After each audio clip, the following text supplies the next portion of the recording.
Welcome to Viper Weapons Training. In this video, we will discuss and demonstrate the ZigZag Drill.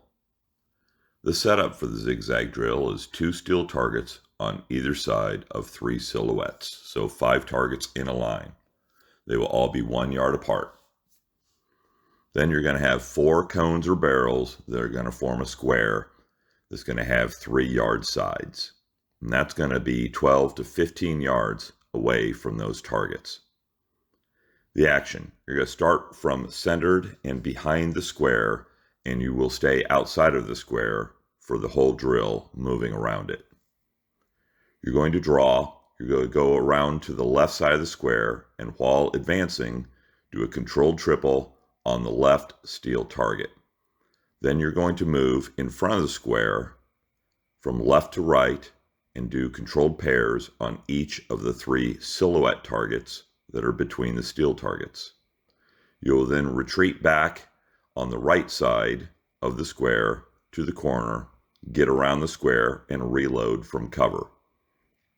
Then you're going to repeat this in the opposite direction. So from the right side of the square, while advancing, you're going to do a controlled triple on the right steel target. Then when you're at the front of the square, you will move from right to left in front of the square and do controlled pairs on each silhouette target, and then retreat to cover behind the square, which ends the drill.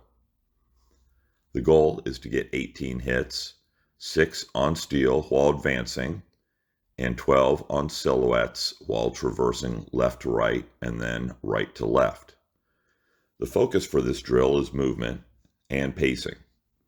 Now, as an alternate setup, you can actually only use 3 targets if you'd like, and while you're doing your advancing along the left side and right side of the square, you're just shooting the outside of the silhouette targets.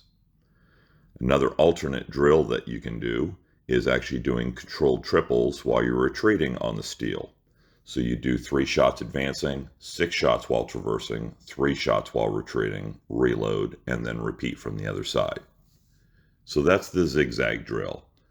Having a square that's roughly 3 yard sides, 12 to 15 yards from a set of targets, and you're advancing around the square, traversing around the front of the square, and then retreating to the back of the square and doing it again on the other side.